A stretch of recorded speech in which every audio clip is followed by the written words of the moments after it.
Welcome to the Arroyo Seco Earth Festival, coming to you from the city of Pasadena. The event is sponsored by the Arroyo Seco Council and the city of Pasadena. It is one of the largest Earth Day celebrations in Southern California, and it brings together people who are concerned about the earth, how to preserve, protect it.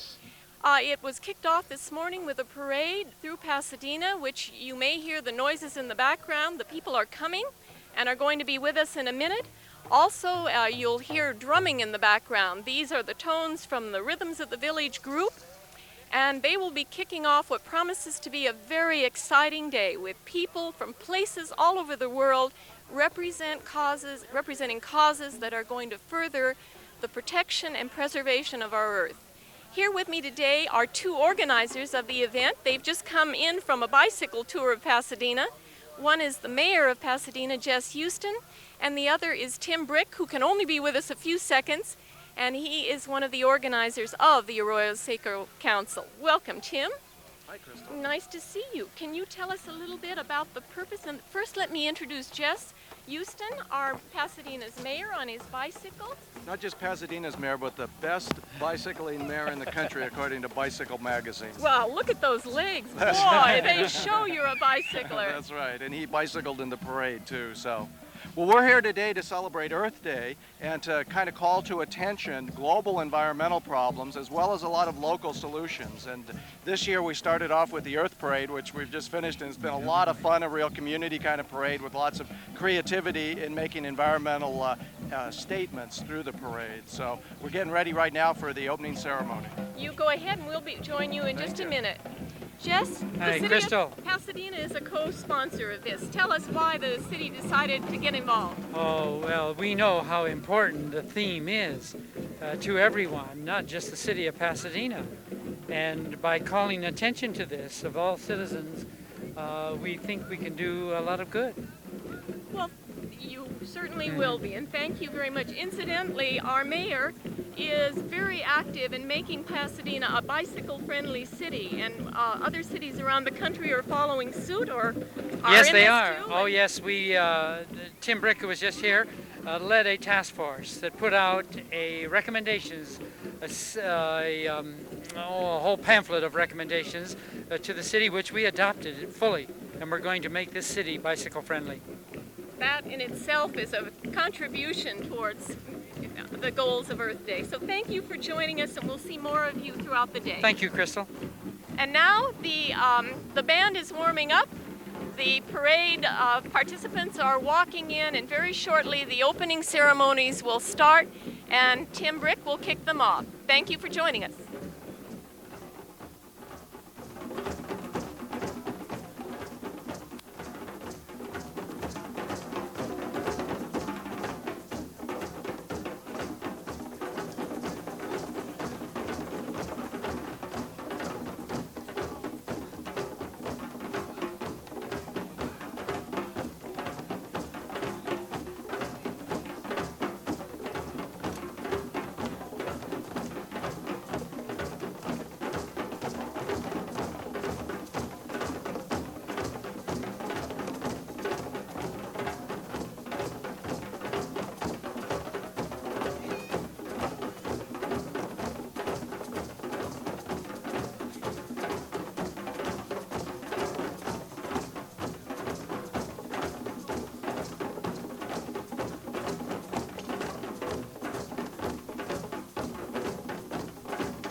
We're here with TAMMY, the recyclable eagle, and the children are coming up and wanting to grab a hold of the eagle's feathers.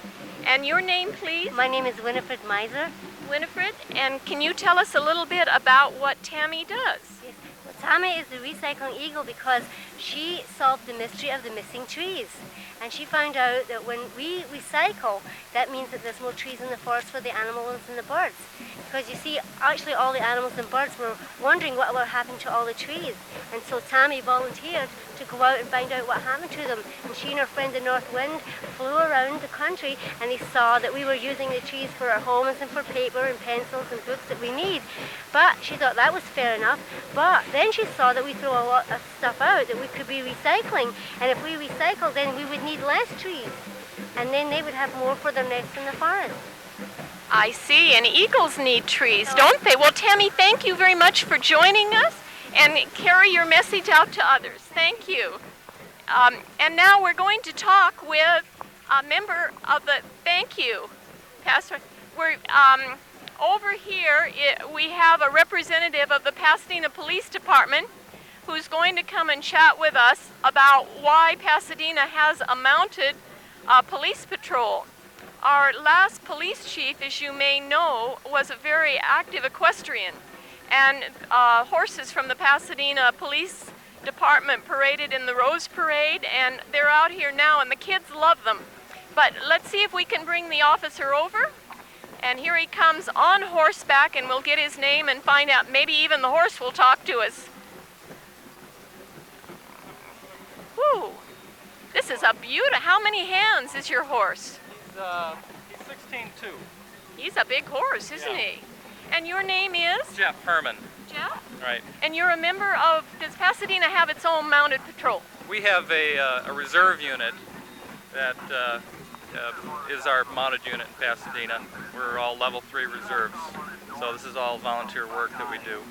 So you're not being paid. You're out here just out of the goodness of your heart. That's right. And the enjoyment of doing it with the horses is... Thank you very much, and thank you for talking with us. Thank you. Bye. Now, we've always known that Jess was the best mayor in the United States, but Bicycling Magazine in the April issue has proclaimed Mayor Jess Houston the best mayor in the United States. So I introduce to you the best mayor. Thank you, Tim. I want to tell you that the city of Pasadena is honored to participate in this Earth Festival Day, and also to share the stage here with the Native Americans that I see. I hope you enjoy yourself today and have a good time.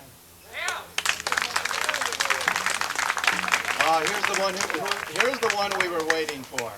Vera Rocha, the chief of the Gabrielino Nation.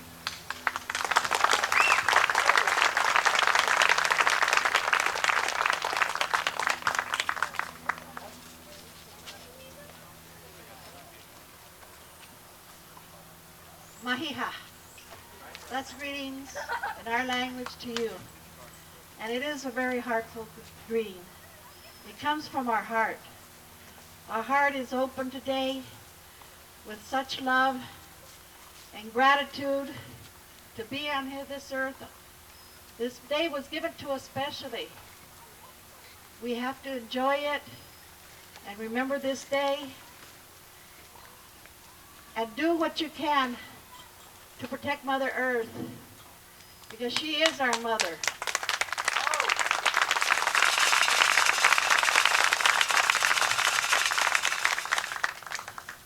I thought I wasn't going to make it today. I have this so-called disease. It's a disease that keeps you from doing things. And you have to take it away in order to do what you have to do. But that goes with anything. You can have a headache. You don't have to take off your head to get rid of the headache. You just think of the love and the things that will take away that headache. That headache is stress and hate, discrimination, fear. But you know, you think of the good things that the Great Spirit has given us, And he has given us the love of this earth. Mother Earth, you have to remember that. That Mother Earth is everything to us. Without her, we wouldn't be here on this earth. I'd like to thank everybody who has been here the last 2 years. This is our third year. And we're glad we could be here to be with you. I have only one thing to say that really is really deep in my heart, is this parade that came on today was really something. I rode in an electric car, and it was about my age too, so we go along together. And you see what things we have had in the past? We could all go back to that if everybody would just put their hearts and their energy and strength and knowledge. That word knowledge comes from all ways, different ways, from different people. It's not that you have to go to school to learn knowledge. You can learn knowledge from the children. We learn knowledge from our elders. And all that knowledge could be brought in from other cultures and friends, neighbors. But you have to keep your ears open, because sometimes there isn't things that we shouldn't keep closed up in us. If we learn something, we have to share it. That's the only way we could do with our lives now, because we're getting into the world that is so harmful to our children. Our elders are going, but we have to learn all we can from our elders to pass on to our children. Not just to the Native Americans, but all the children of the world. And this is why we are here today, to pull our strength and our knowledge together so we can share that knowledge and pass it on. So with this, like our brother Pastel always says, he's our Aztec dancer, this land was Indian land, it is Indian land, and shall always be Indian land.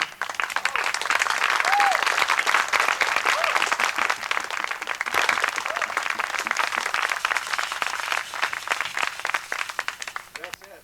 All that's left is to celebrate the Arroyo Seco, celebrate the earth.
We're here with Vera and Manuel Rocha of the Gabrielino Indians, and they have been working very actively for many years to sensitize people in Southern California and around the world to the need to protect Mother Earth.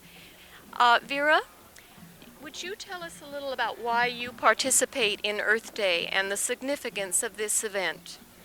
Actually, it's a duty of ours. We are born on this earth to protect Mother Earth, and it's everybody's duty to do their share on her, because she is the mother. She is the mother of all creatures, of all living things. So since we are born of her, we have to respect her and take care of her for her grandchildren, her great-grandchildren, and everything that's on this earth. So our purpose is to, as the indigenous people, the first people of the land, is to help other people, to educate other people about why they are here, their purpose in life here. Everything is given to us by Mother Earth. The sky and the waters, everything is involved in one. So that's why we as people should be involved as one and to protect her, to share what she has given us and protect her as well.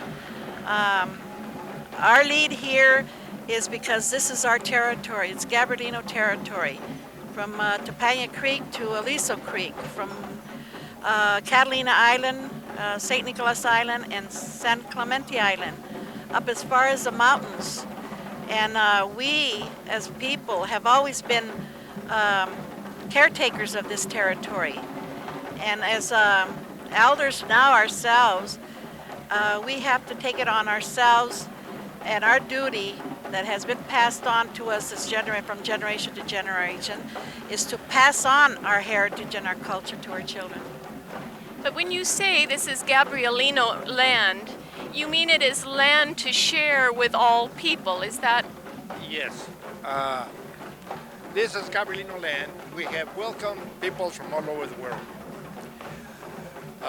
Not just certain people, but they came here first, the Spaniards, when they arrived. We did not expect these people to arrive, which in turn, when they did, we received them with open arms. Then in turn, they began to mistreat our people and to enslave us and to force us to help them build the missions. And it became a slavery. And they stayed that way for many years, and many of our people had been killed or exterminated one way or the other. And they cannot escape. If they did try to escape, they'll put some hungry dogs, to get after them, and so they can track them and destroy those who run away. So that was pretty sad, and it's always been very sad. But on the other hand, things had become better and better, during the 1800s. As more people began to arrive, we began to have more friendship with some other ethnic groups and other people, and we have always shared what we had. Many people did not know what to do when they landed in these areas, but since we are always surviving people, And I think you're for advice. I think you're also teachers, and the encouraging thing about this new age is that more and more people are listening, and this Arroyo Earth Festival shows how the message is reaching people from all nations and all cultures trying to protect. I know you... Everybody's duty to take care of the land. Since we're all here, living here together, Mother Earth has to be clean. The air has to be clean. Not only for ourselves, but for the future generations to come. Because poison in the air, the waters, polluting, should never be done. All of us is our duty to protect and to avoid all these poisons and later be bad for the future generations. Well, I thank you. I know that you have to get to your respective villages. They will be hosting the Gabrielino village up the Arroyo, and we are really detaining them, but I did want to ask you one other... The lower Arroyo. And there is talk about establishing a sacred grove in one part of the Arroyo later on, and Vera and Manuel are very active in that movement. But before you go, you're both wearing some of the most beautiful Indian garb I've seen in some time, and I wonder if you would explain to us, does it have significance? I'm sure it does. Well, my traditional outfit is out of our brother, the deer, which is a very clean animal inside and out. We lived by the deer because of the roaming and the traveling our people did. We traveled together with the animals, and that's how we survived. And my shells are representing from our sister, the ocean, and all our brothers and sisters from there. So these things are, one is from the other earth, and the other one's from the ocean. So we combine both of them to share and combine ourselves with the Mother Earth and the ocean. Well, it's so beautiful and so soft. I want to touch you. And Manuel, your breastplate here, this is significant of? What it signifies is that anybody who wears any shield, front shield, it is to signify that the Native Americans are very much in existence. Because a lot of the people think that because they don't see a person in a regalia, that there are not any more Native Americans in existence any longer. But they're very wrong, because we as parents, we continue the growth of the Native American populations. My wife and I, we had 11 children, and they all had the fortune. We had the fortune to send them to college or universities for higher education. That is a feat in this day and age. Yes, hard work also, because you have to work 7 days a week to be able to pay the bills. And also, my 11 children now, they're married, and we barely began to have some another newer generation, which are our grandchildren, and we now have 21 grandchildren. And we just barely began, and we expect to triple that amount. I think there's going to be a city soon called Rocha, California, or something. But there's several families also. They have also large families. Well, before you go and meet your kids at the village, which you totally populate, could you tell us about the staff? This represents is our flag. It's like a flag for us. Could we set it down slightly so the camera can get the Sure. full, we want the camera to see this fully and completely. It's covered with feathers, fur. Eagle feathers. They're all eagle feathers. There. We want to represent our brothers. Yes. And they share with us. This is the way we represent them, is by sharing what they give us. Our eagles, the bear, the colors of our people, actually the people of the world. Black, red, yellow, white, and black. Well, the black is right here. It represents the colored people. These represent the Native Americans, red people. They represent the Asiatic people from Asia, and they represent the Anglo people. So Well, we all live together. We show. I hope that our culture comes to the point that it reflects back the respect that you've given us, and that's the new age, and I think we're making steps gradually. Thank you very much for joining us. Nice. Have a good day. Good day to you too. Bye-bye. I think we've all learned something from Manuel and Vera Rocha, and they are at the Earth Festival, the Arroyo Seco Earth Festival. We'll let them go now to their village.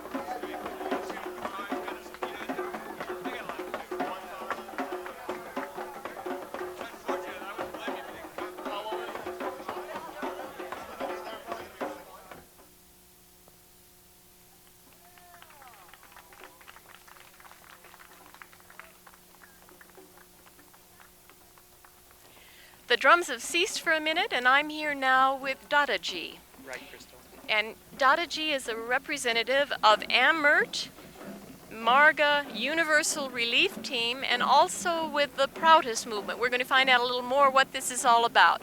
Dadaji, tell us first a little about AMURT.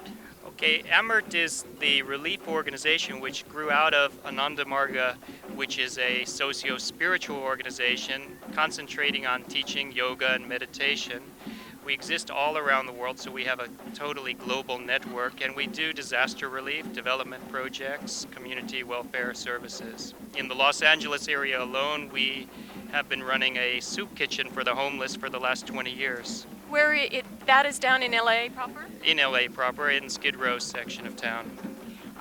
Tell me, is this a religious order that has monks and people who serve it voluntarily? Right. Everything, not only the monks and nuns in Ananda Marga, the renunciates in Ananda Marga serve voluntarily, but all of our work, all of our activities are totally voluntary. Your robe is just beautiful. I hope the camera picks up that gorgeous orange color. Does it symbolize anything? It symbolizes renunciation. It's worn only by our monks and nuns in Ananda Marga. We don't consider that that's a sign of spiritual development because you wear a particular dress, but like a waiter in a restaurant, we do wear uniforms. And what is the principal message that you're trying to bring to people that you think will enhance their lives? Well, that's a very good question. A simple one, right? I'm trying to think of a simple one. Essentially, it boils down to we all have got to live together, move together, go ahead together. We have to bring all of the animals, the plants, the ecology, the environment. We have to go ahead together or not at all. And that means we have to help all those who are less well off than us.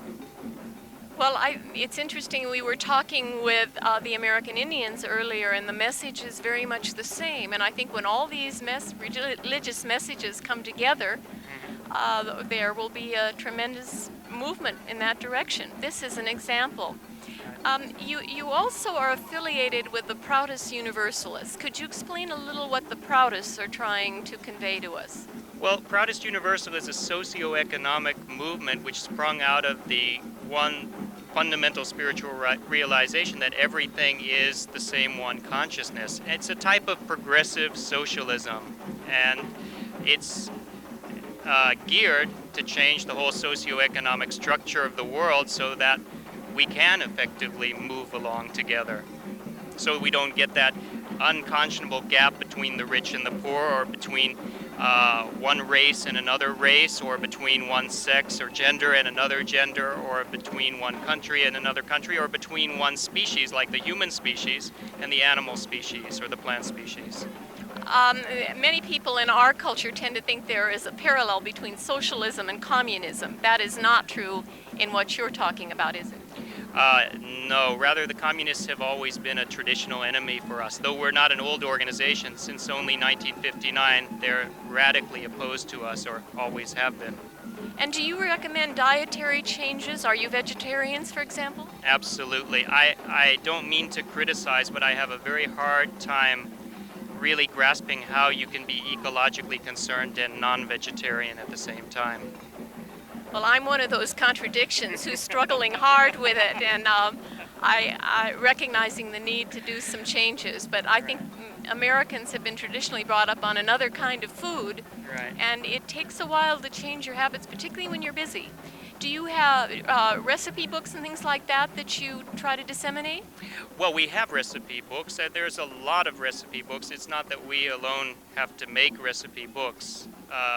We consider that every society has its own style of cooking and ways of cooking, but we do have a dietary system which is based on yoga and which encourages that food which is not just good for the body, because meat is also good for the body in many ways, but good for both the body and the mind.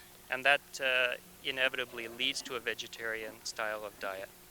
Well, I noticed behind us is a booth with Middle Eastern cooking with hummus and baklava and all kinds of good things. So maybe we'll meet you there in a little while. Okay, Christle. Thank you, Thank Dadaji, you. for joining us. Nice Appreciate it.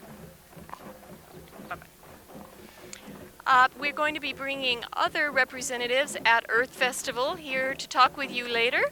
And so we'll be back in just a minute.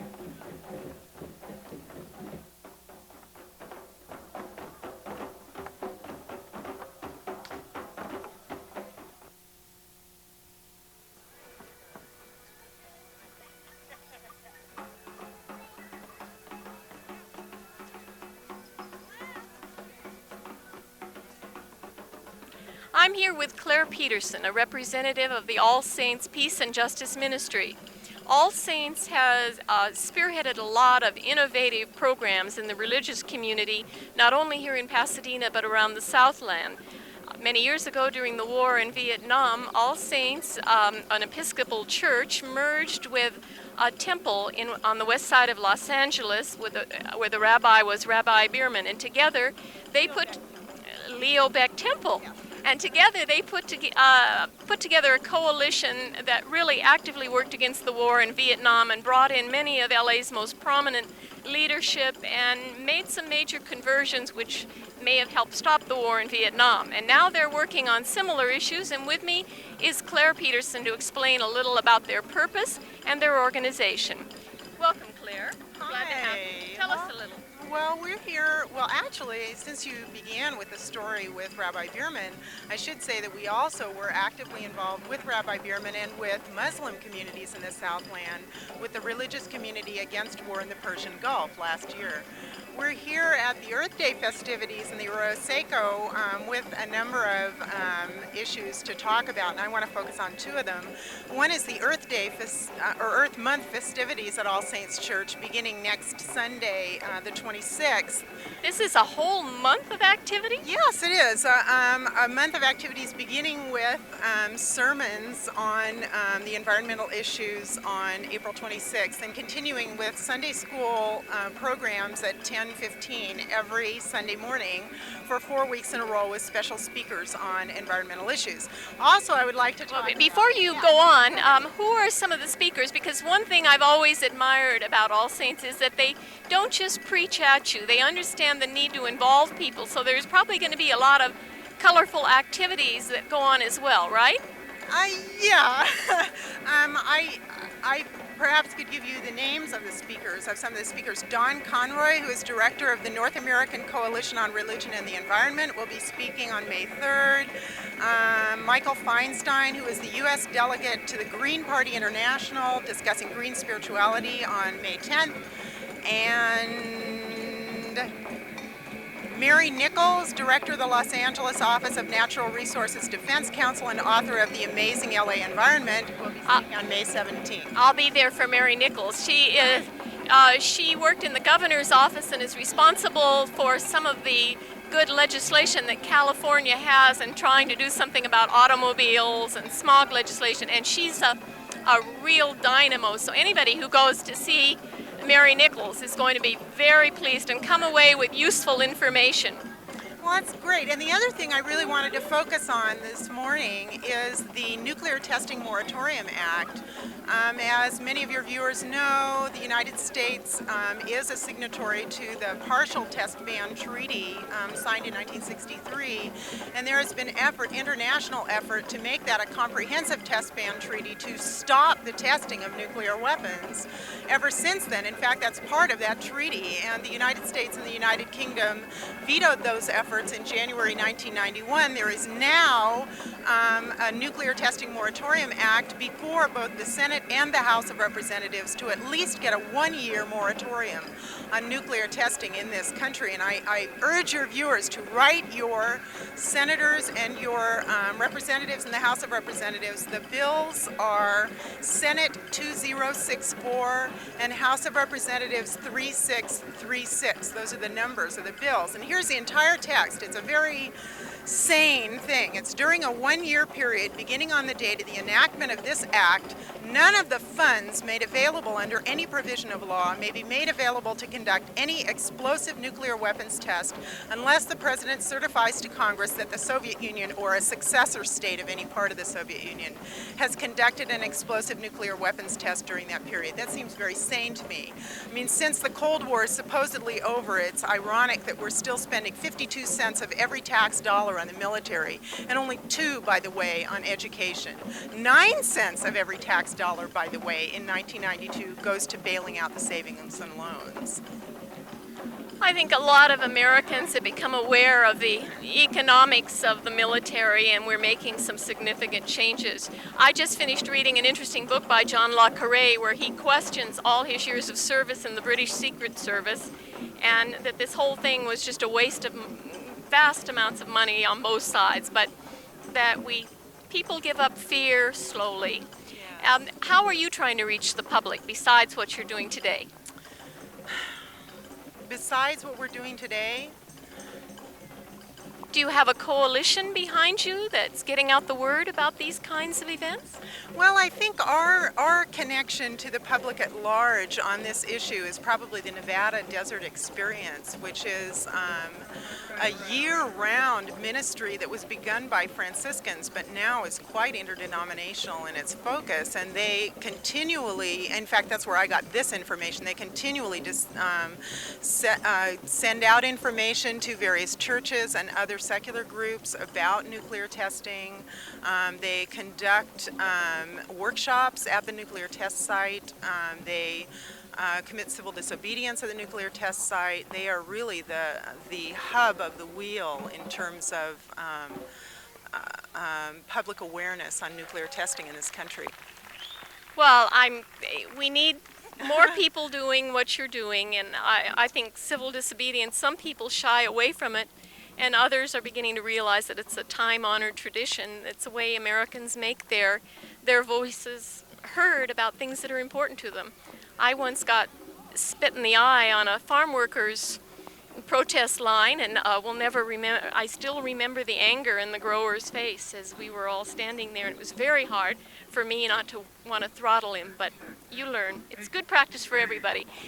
Thank you, Claire. And again, the legal effort that everyone should be able to do with a clear conscience is to write their congresspeople, senators, and representatives in the House of Representatives about Senate Bill 2064 and House of Representatives Bill 3636, which are the bills for the Nuclear Testing Moratorium Act. You can also call. So thank you very much, Claire Peterson, for being with us. And now another band is warming up, and we're going to be back with more guests talking some American Indians and some musicians from the rainforest.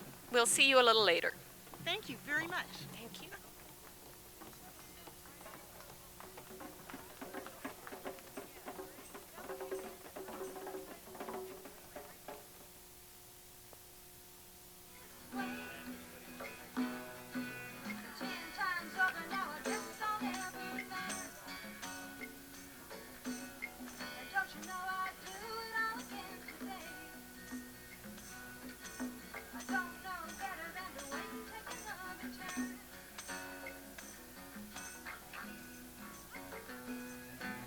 Christle Balvin here with an old friend, Felix Montoya. Felix has been a major force in the Native American community throughout the United States. Born in New Mexico, he's lived here and around LA or back and forth, and is with an organization now called Life and Land. Felix, tell us a little about Life and Land. Well, Life and Land is kind of a nonprofit organization that we're trying to get going, and it has to do with education, to educate the people of what really is going on with the indigenous people of America. We know that a lot of the school systems is part of that problem, which they really don't tell the truth, about the true history about even Columbus. A lot of people don't know, they're out there celebrating Columbus. And hopefully we can change the history, part of that, and make people more aware. I know you were mentioning that I did do a lot of traveling. A lot of my time was spent with the Six Nation Iroquois Confederacy elders and traditionals of the Hopi. And now we're in the year, the 90s now, and they told me many years ago that if things don't change in the 90s, that there will be destruction. And I think people can see it around them. And hopefully the message that we're trying to get out, starting with Columbus, 1492 to 1993. And to me, I've been told by the elders many, many years ago, if things don't change within the 90s, that the American Indians will be wiped out. And because they will be assimilated? That's part of it. They want the land. And right now, we're fighting in New Mexico with the Trisco land grants around the Isleta area, and also up in the Taos area where they want to expand the airports, put condominiums in around Albuquerque and Taos areas, and that's my land. And once that happens, like I was mentioning, the Indians will be wiped out within 50 years. And I have a message for the people out there. They're next 50 years right after that. I think more and more people in our society are realizing that we've been very wasteful and that things have to change. We can't continue to damage Mother Earth as we have. But you have known this for a long time, and it was through Felix that I met some of the Hopi traditionalist leaders. And the Hopis have the Book of Prophecy. What did the prophecy tell them? Well, we're in a period of time, like I said, they have an old story. You put a bowl of sugar in front of a child and have that child taste it. What is he going to do? He's going to eat it all. You put $1 million in front of an adult and tell him take what you need. He'll take it all. So hopefully that the message we're trying to get across is that we can't keep on going the way we're going, because Mother Earth can't take it anymore. You see what's going on with the volcanoes, the change of weather, the ozone layers, it's getting rough out there in the 90s, because this is what was told to me, not only by the Hopis, but it was told to me by other tribes, elders from other tribes. Don't confuse elders now with progressive Indians, There's two differences. Many Americans don't understand what happened on the reservation between the progressives and the traditionalists. And it's my understanding that you become a leader amongst the Native Americans or your tribe because of merit. You're not elected. And we came in with the BIA and forced elections on them. Can you elaborate a little bit on the system that we brought and the original system? Well, actually, the tribes were under the War Department until the 1900s. And then they changed it and they created what you call the Bureau of Indian Affairs, like what they did with the Navajos and other tribes.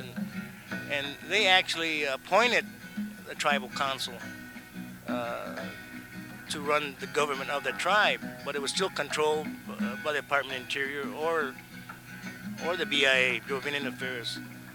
But separate from that, we have our own structure of government. Like the Hopis, they have kickmonkeys with our chiefs, the head chiefs. Same thing with the Six Nation Iroquois Confederacy.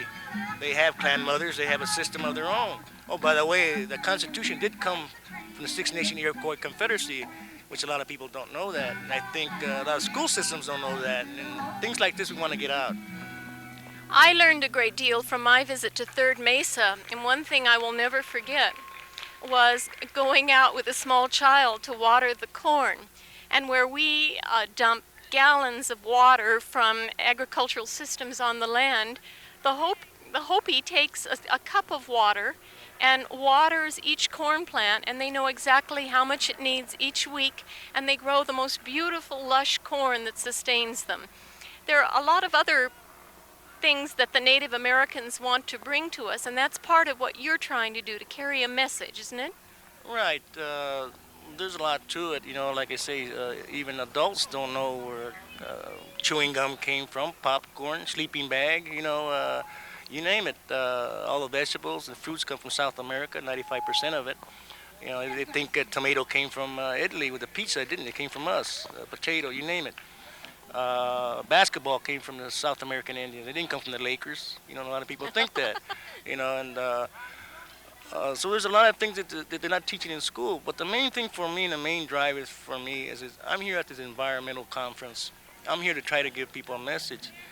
I see all these environmental groups trying to save a whale, trying to save a bird or animal or trees. I have a message. If they don't save the American Indian right now, they're going to lose, because we are part of the earth, we are part of the animal, we are part of the tree. And a lot of the environmental groups don't want to see that, never have. All the way from the Sierra Club back 40 years ago, they didn't want to help us. And I see some groups coming forward now to start to realize that the Indians have a message, because most of your damage is being done is on Indian reservation. 95% of your uranium is on Indian reservation. Coal that comes into LA, Las Vegas, strip mining, comes off the Hopi Navajo reservation. You were talking about water. See, our tribes can't even get a cup of water anymore. What's going to happen in the next 50 years? We're not going to have any water, a cup of water to plant or to irrigate that one corn, because the water table is dropping because of the strip mining. And the Grand Canyon, the same way. We got two tribes down there. They want them out of there because of what they call uranium. And so go ahead. I'm sorry. If people want to help you, how do they know how to find you? Well, right now, there's different organizations. Maybe later on I can leave a number with you or an address which you might be able to. We're just getting started now. There's different groups now. American Indian Movement has started up. You got ANA. So you got different groups going on now that's starting up. But you will list Life and Land in the Los Angeles area phone book so that if people want to get more information, write, or come to visit, they'll know where to go? Right. Our main thing right now is trying to get a message out in a slow way. And I have to stress it again, we're in the year of the Columbus thing, and we are going to have demonstrations when those ships arrive here in Long Beach and in San Francisco. We're going to have them all over. And hopefully you can come out when they get here in Los Angeles and support us. I'll be there. Well, thank you, Felix. It's been wonderful to see you again, and we'll be back with other interviews. But in the meantime, remember Life and Land. And if you want to find out more about the Native American culture and its efforts, Felix Montoya at Life and Land. Thank you.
Summer night was perfect and the rain was running fine.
I'm here with a very innovative gentleman with an innovative product, and one of the reasons we decided to do something on a commercial product is because this is very important to a major problem, which is solid waste.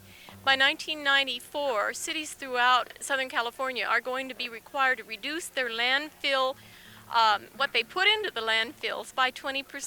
And Ted, who is with me, has come up with an idea that we want to share with you.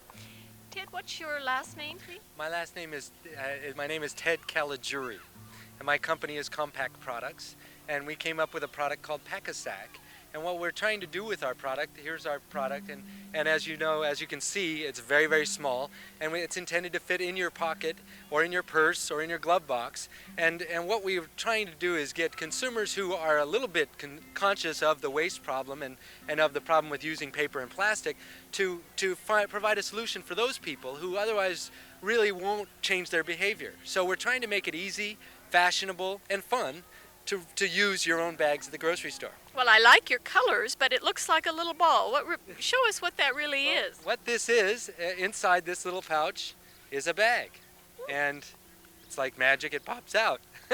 And this bag is very large, will hold about 3 times what a plastic bag will hold, and about 1.5 to 2 times what a paper bag will hold, and is very, very strong. This one is made of nylon. We also have a 100% unbleached cotton version of that. I am currently also working on recycling nylon. As nylon is an oil-based product, it is recyclable. And nylon is really the strongest material and most compressible material that you can find. And I've done a lot of research in that area and settled on this material.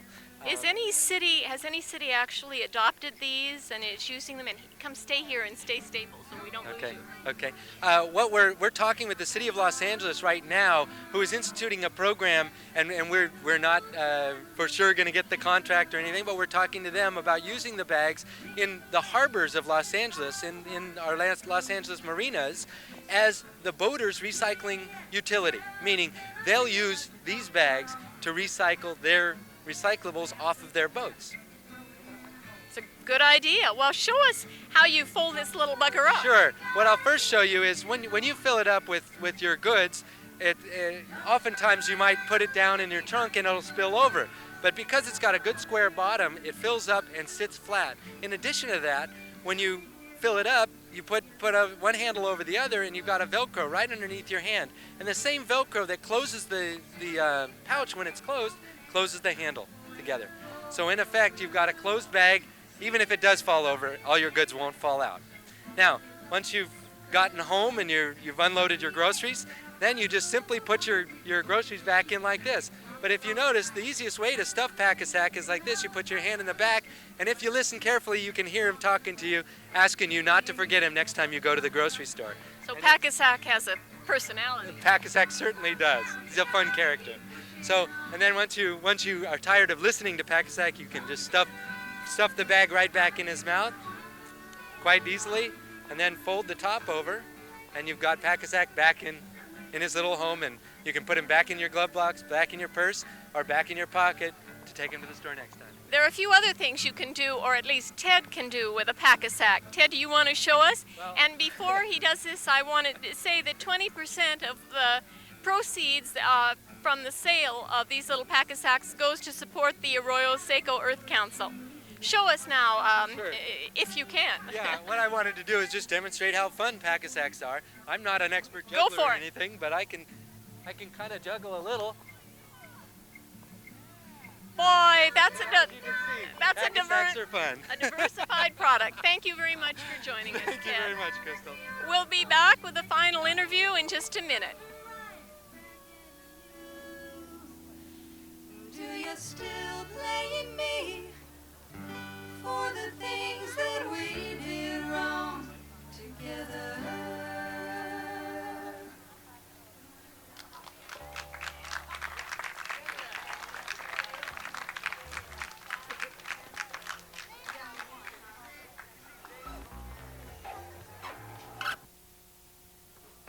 There it is.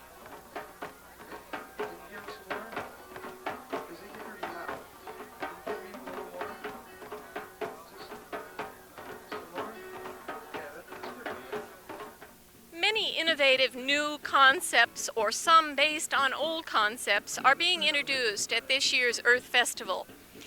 Here with me is an architect who has produced one of the most exciting concepts in housing, and we'd like to welcome Nader Khalili, who has an institute in Hesperia. Tell us first about your institute.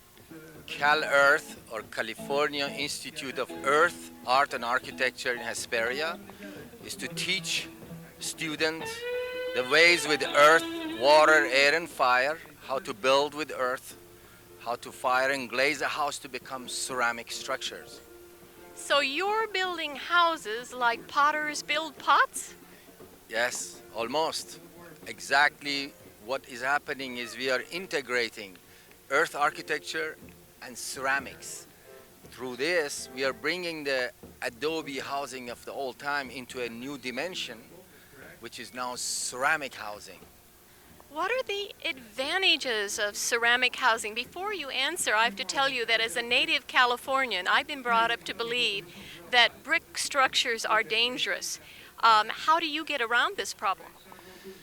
In earthquakes, one of the reasons brick structures are dangerous, one is because of the form they are using, the geometry. Another one is because of the joints, the mortar, the way they are mixed together, because most of the brick structures fail in the earthquake.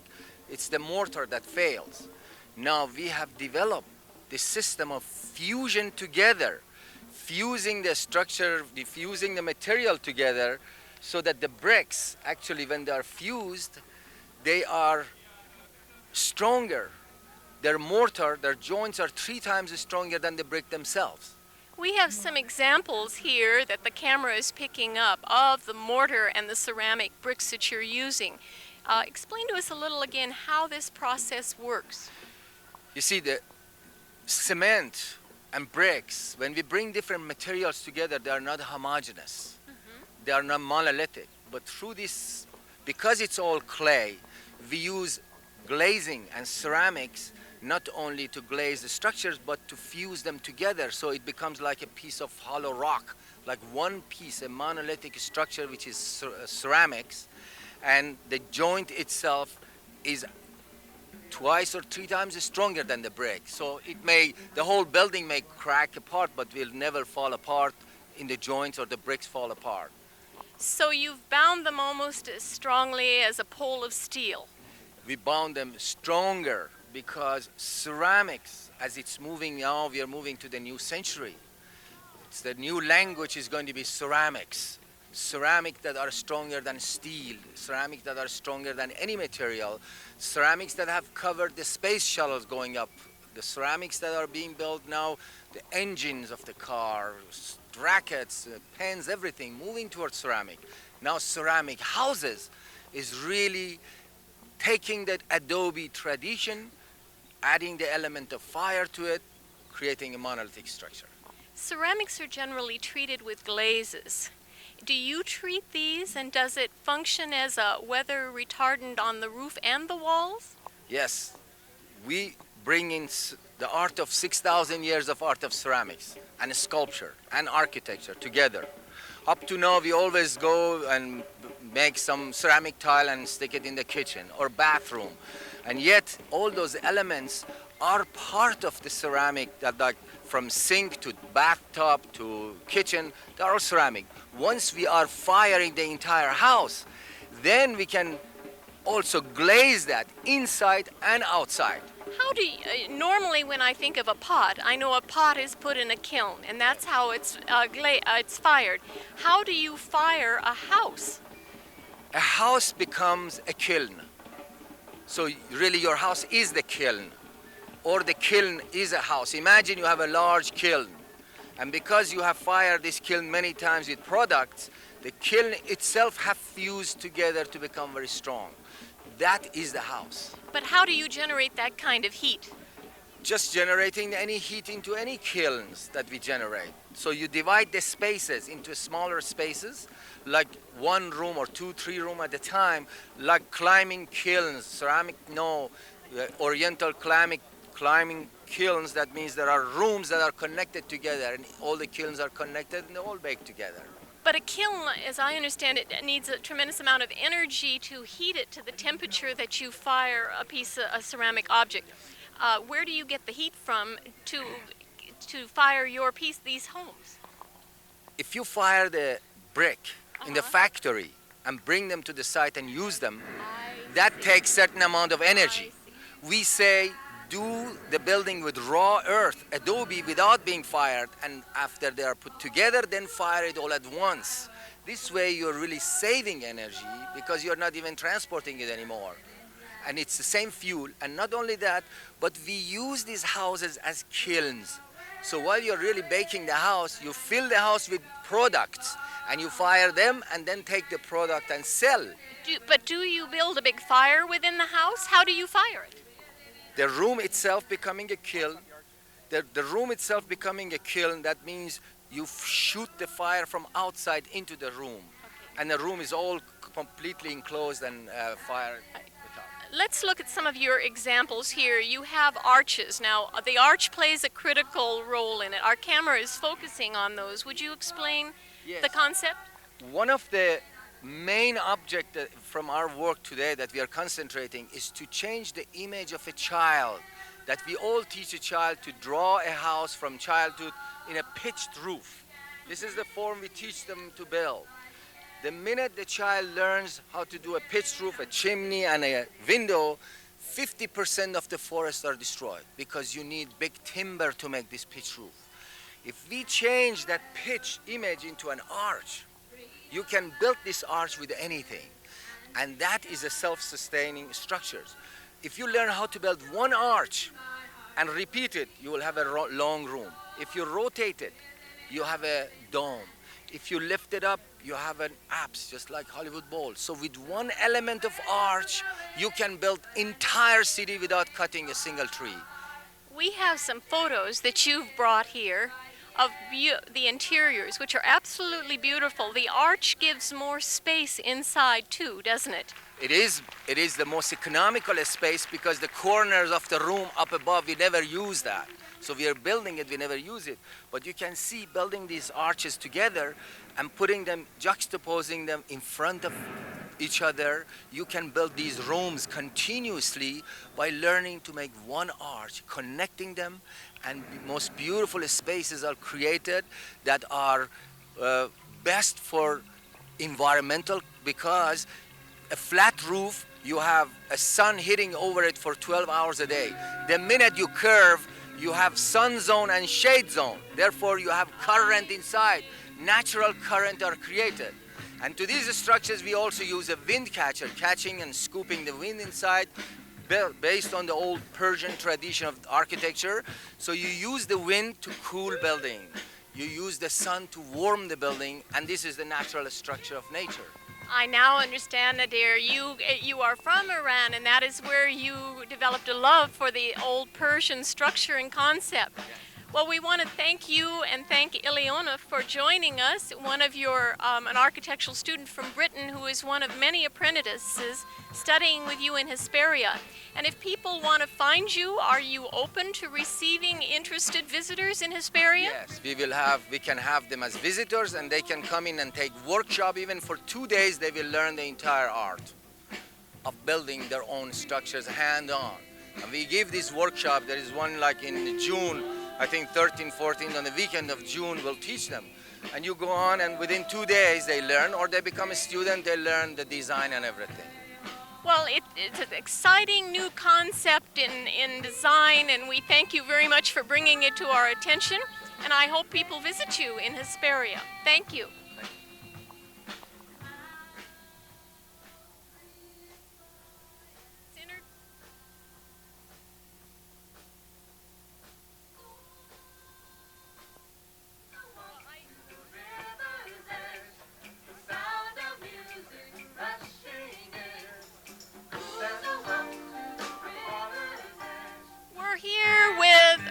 Sundance.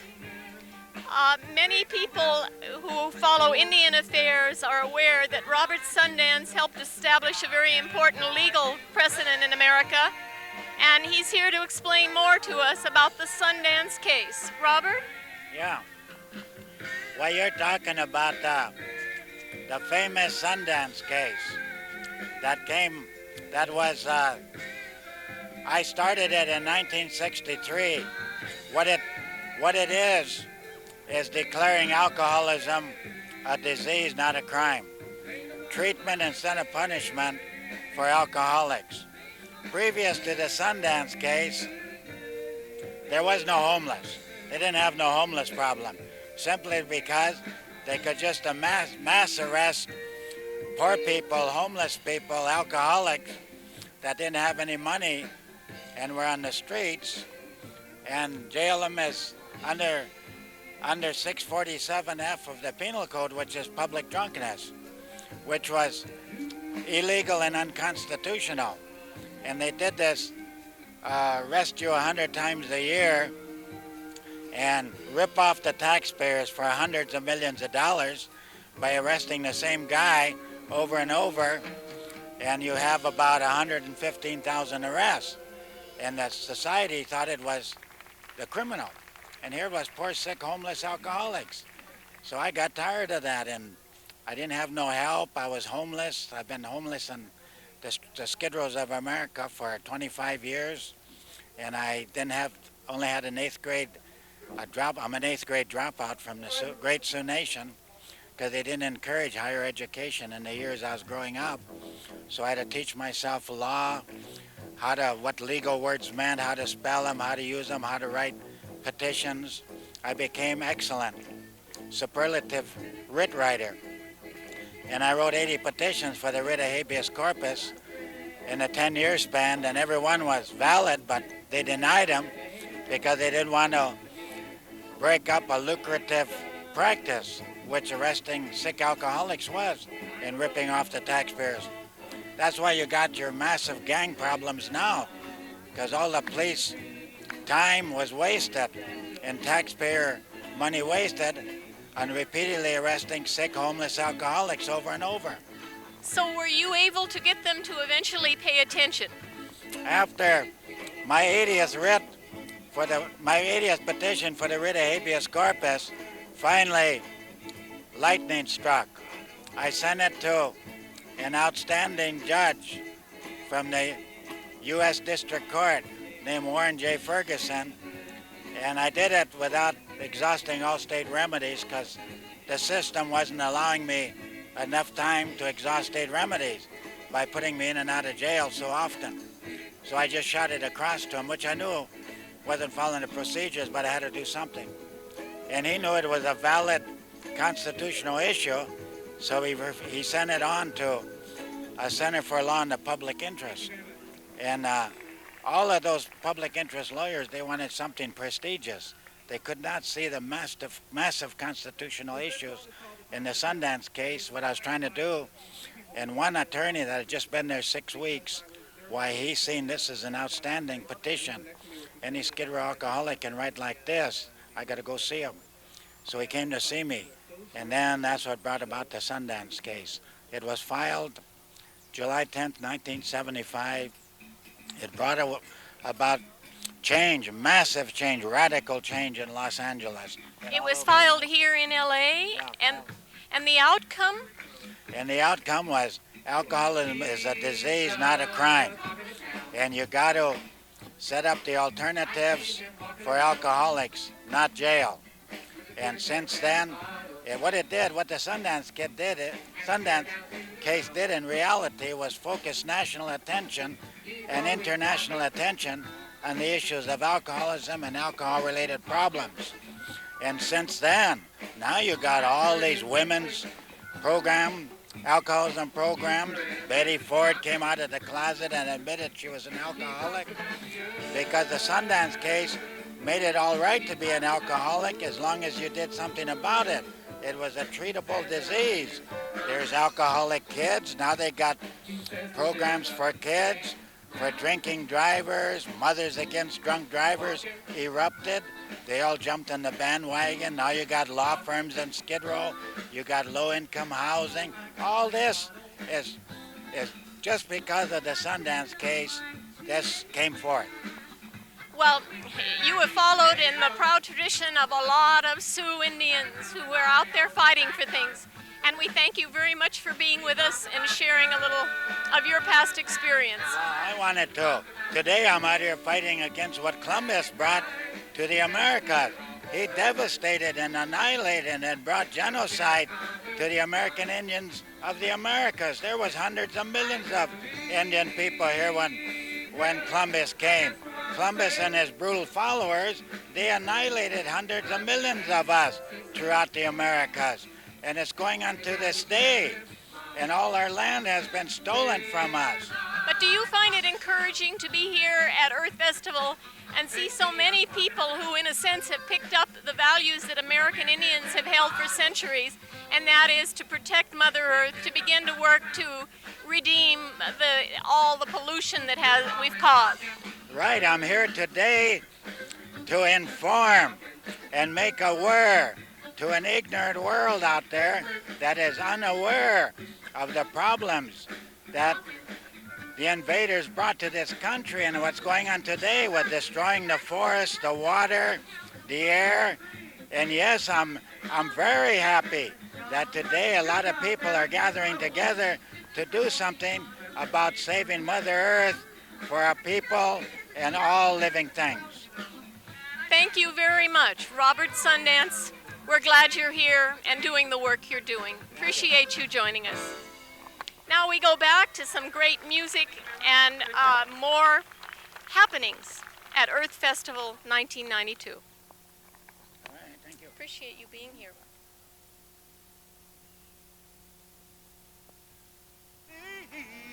Everything I feel, I got to try to make it real.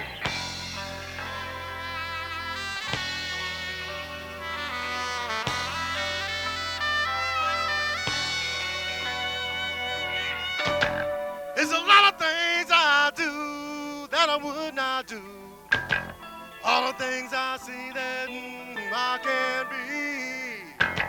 Everything I see, everything I feel, I've got to try to make it real.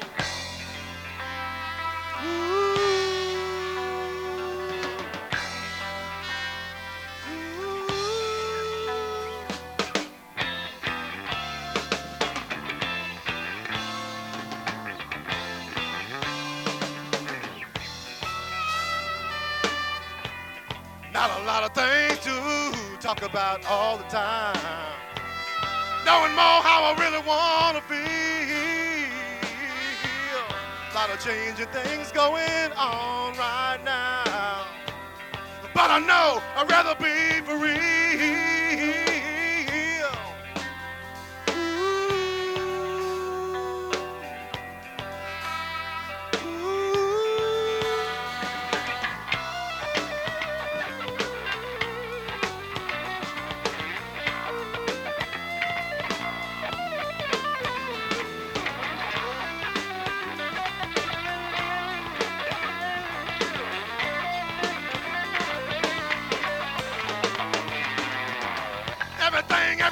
Everything I feel. Everything I feel. Gotta try to make it real.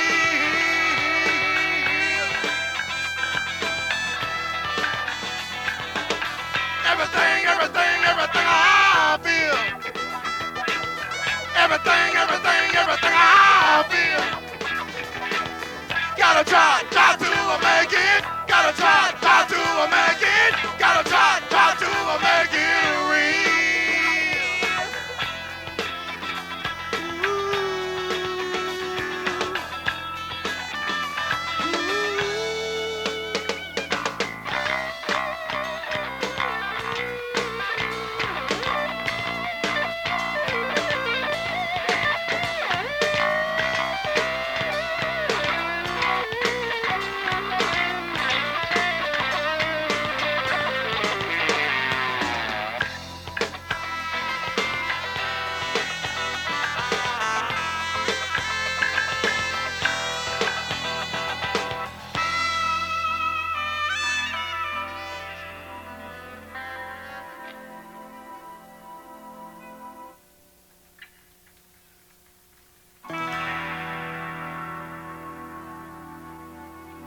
Make it real.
Born to be bad.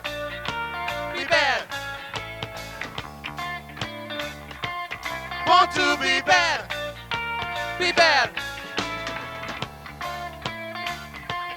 Born to be bad. Be bad. Born to be bad. Be bad. Be bad. Thank you. All right, we're going to change the pace a little bit.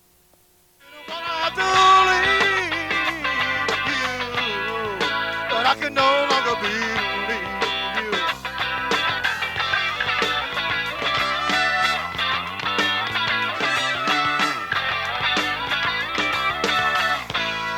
So we had to go in the night.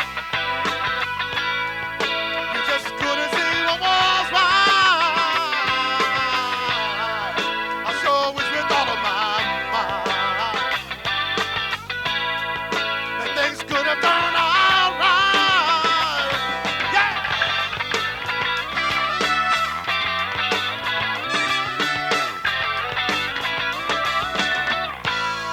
And looking for the word no more. Don't know what kind of things are in store. Can't tell you what all of this is for, but I want to live. But I want to live.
Memory of a friend. Thank you very much. There must be enough mustard left in there to do something with. And I'll take 2 slices of my roommate's bread out of that bag. And one of his beers. It's his fault my cat died anyway. I'm gonna make a sandwich. Yeah, I'm gonna make a sandwich. I'm going to manufacture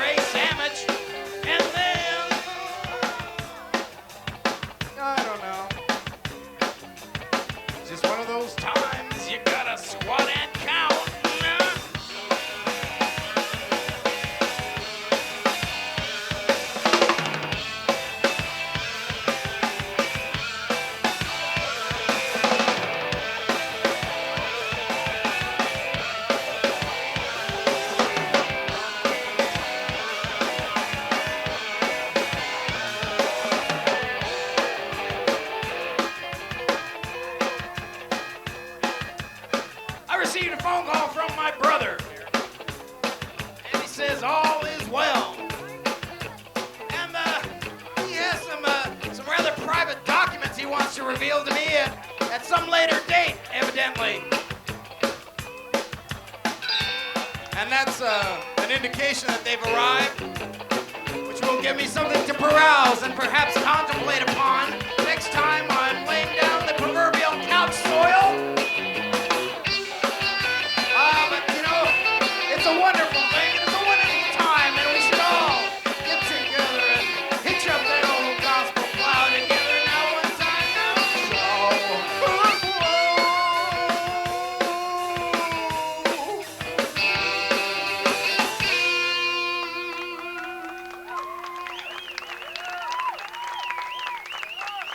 Okay.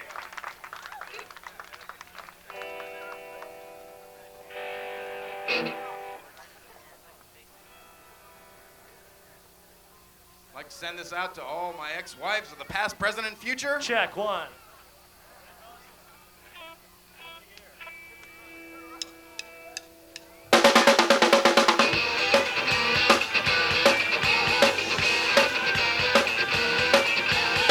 Time and time again, day in, day out, I live a life without.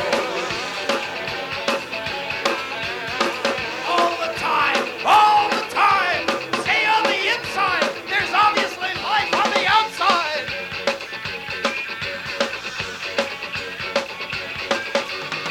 Oh, girls, beware when I get there, but as for now, I live with a human headache. On hold.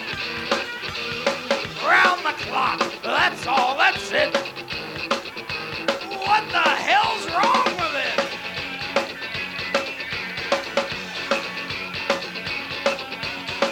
My epitaph read when I died, I didn't have no blues. I just couldn't be satisfied. Girls on guard, should I get to you? I can't reach you yet, but when I do, as for now, I live with a human headache. Oh, let's take a while, boys.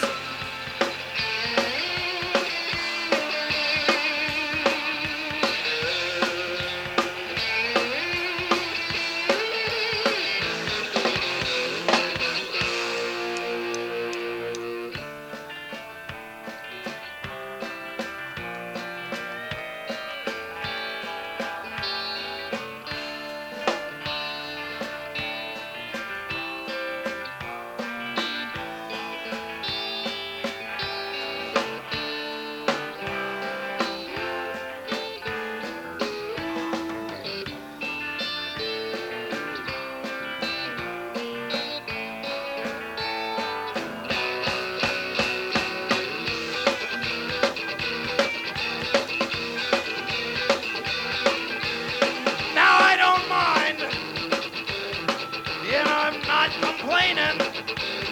It's just a warning. And I don't care what the peoples are saying. 8 million years, we're all decaying.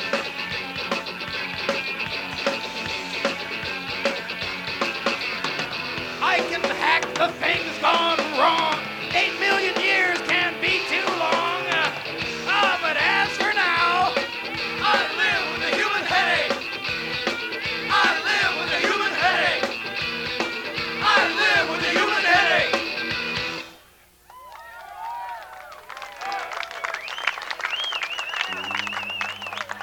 And Gary had a similar problem.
hot bug.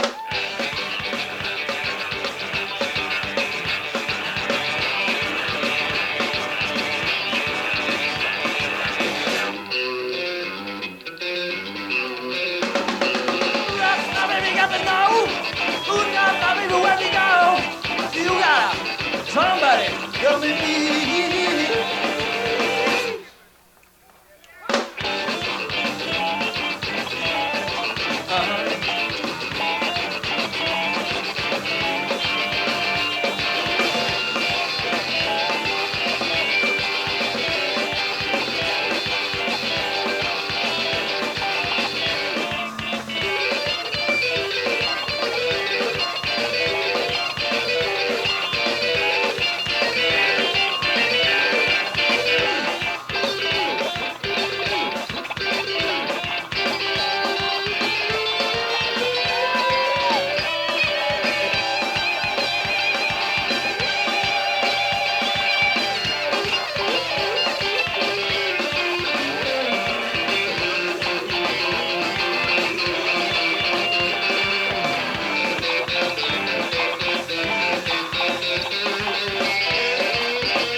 Oxnard worm farms, we gotta bite, we gotta bite. Oxnard worm farms, we gotta bite, we gotta bite.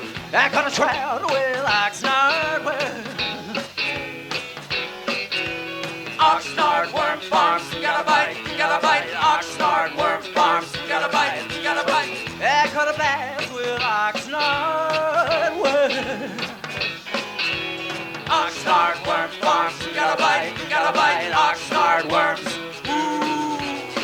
You take a larger view, regular care for regular fish, and the climate is warm, and dinner hangs on the string.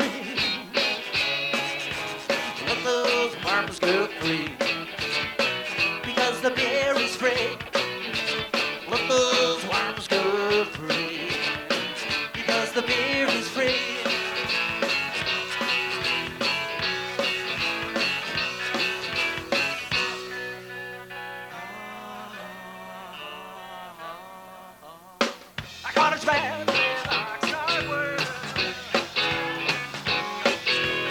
Oxnard worm farms, we gotta bite, we gotta bite. Oxnard worm farms, we gotta bite, we gotta bite.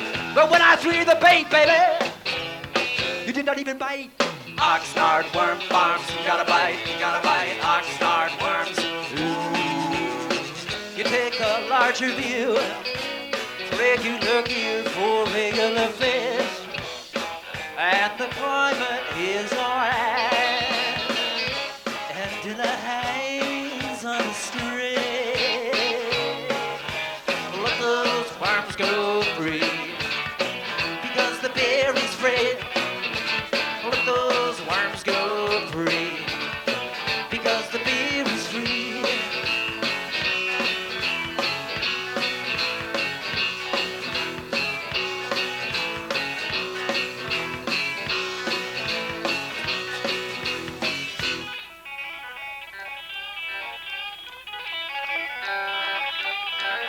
Oxnard worm farms, we gotta bite, we gotta bite. Oxnard worms.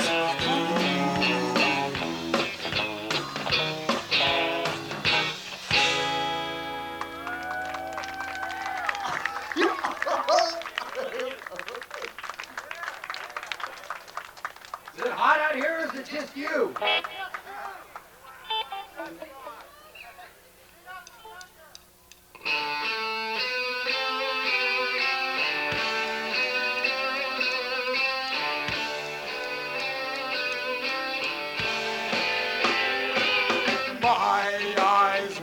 along a fallen oak branch, lift it from shadow to Examine its hidden forest. I give you a vast expanse of fauve trees, home for black and white, curtain beasts.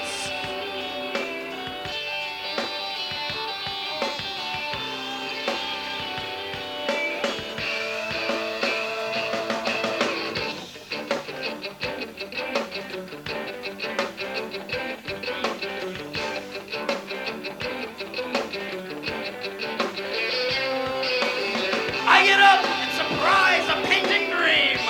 Page it on a somnambulous canvas in the morning light. You move backward, you move toward on a hobby horse, unicorn.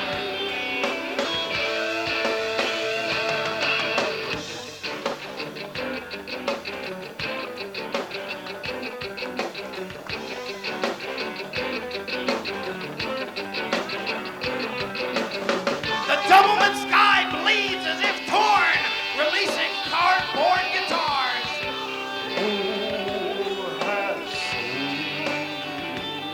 Shave all features from photo face using the spots. Razor sharp light. The evening coagulates into night.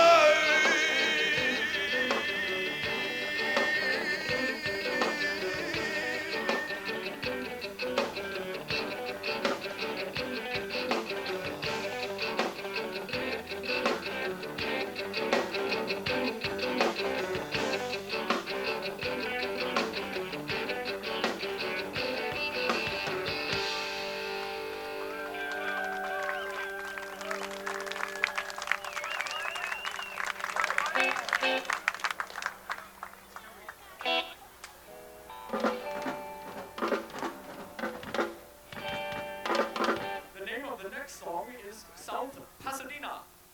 Coming to a freeway off-ramp near you. No 710 freeway.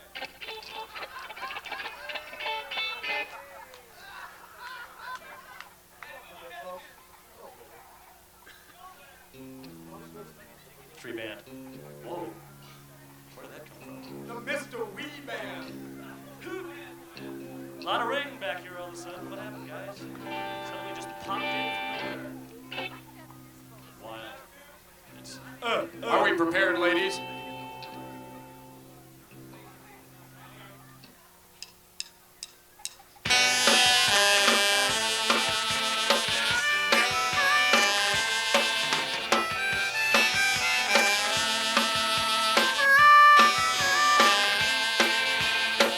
I wish I had a college education. I'd fix myself right up for you.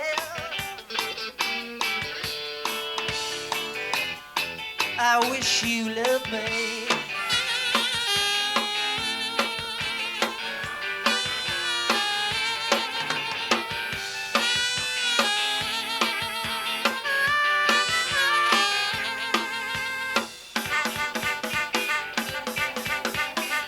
I could sit right in a chair and feel nothing, and feel nothing at all.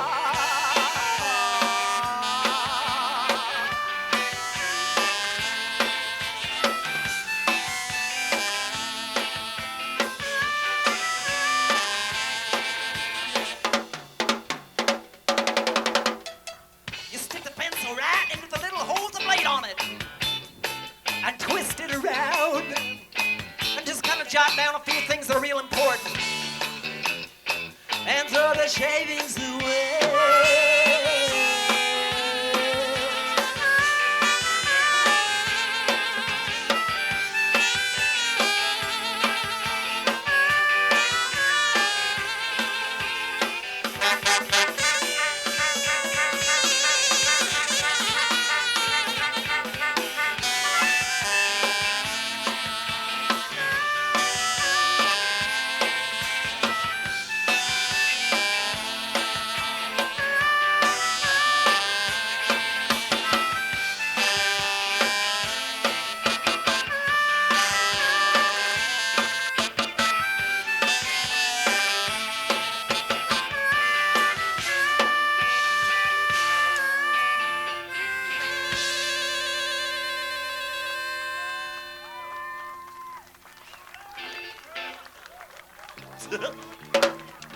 Please, ladies and gentlemen, hold your applause for the end.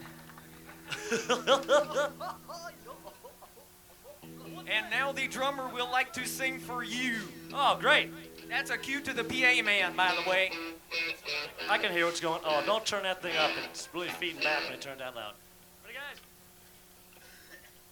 1, 2, 3.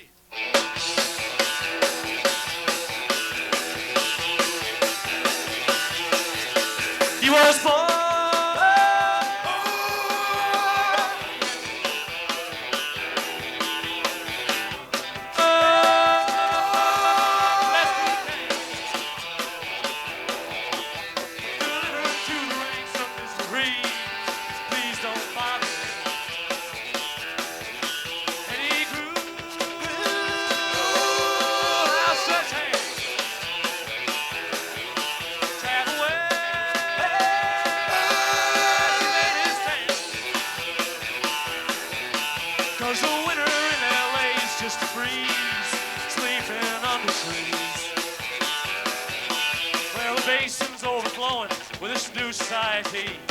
Suffering from self-inflicted disability, and he's got a lot of kinfolk and some kids he's never seen.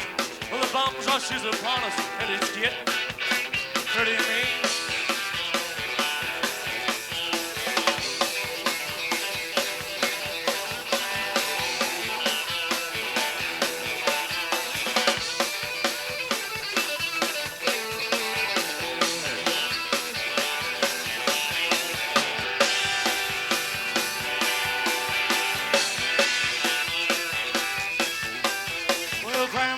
Tizzy can't believe the bums are living by the sea.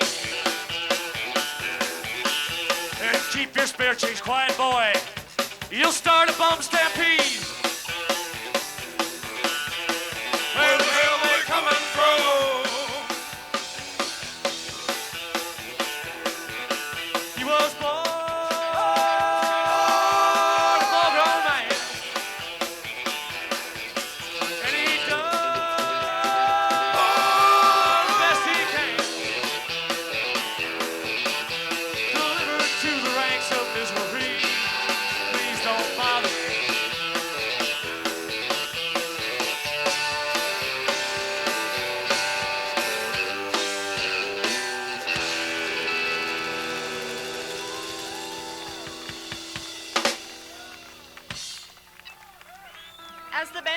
in the background and the Arroyo Earth Festival continues, we're ready to sign off. But we want to thank all the exhibitors here today, all the musical groups who helped add the life and interest to the event, and most of all, we want to thank the dedicated crew of Pasadena Public Access Corporation for putting together this show for you. Earth Day Festival 1992 in the Pasadena Arroyo Seco area. Thank you for joining us. Mr. Gary Mercury Leatherwing Surprise, Riley. Mr. Soundman. Mr. Lance Growler Richard Snyder. Oh, whiskey is the life of man, always was since the world began. Whiskey, oh, Johnny, oh, rise her up from down below. Whiskey, whiskey, whiskey, oh. Up and up this jar must go, John, rise her up from down below. Whiskey is the life of man, whiskey from an old tin can. Whiskey, oh, Johnny, oh, rise her up from down below. Whiskey, whiskey, up and up this jar must go, John, rise her up from down below. It's whiskey made me pawn me clothes. Whiskey gave me a broken nose. Whiskey, oh, Johnny, oh, rise her up from down below. Whiskey, whiskey, whiskey, oh, up and up this jar must go, John, rise her up from down below. I thought I heard the old man say, I treat me crew in a decent way. Whiskey, oh, Johnny, oh, rise her up from down below. Whiskey, whiskey, whiskey, oh, up and up this yard must go, John, rise her up from down below. I treat me crew in a decent way, Give 'em whiskey twice a day. Whiskey on.